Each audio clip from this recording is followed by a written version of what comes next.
معنای این سخن ما این نیست که ما یعنی مجتمعها رو، یعنی تمام مردم رو،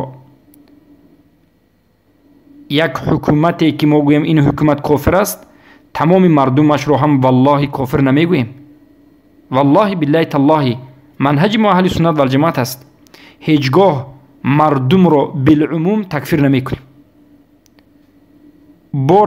بار دیگر تکرار میکنیم، به عموم ما تکفیر نمیکنیم و به تسلسل ما تکفیر نمیکنیم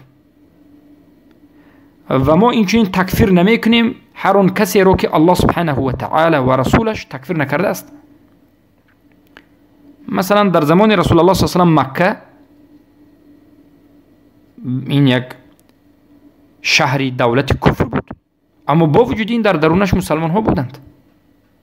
ولولا رجال مؤمنون و نساء مؤمنات لم تعلموهم ان تطؤوهم و اینچنین و غیر ذلك.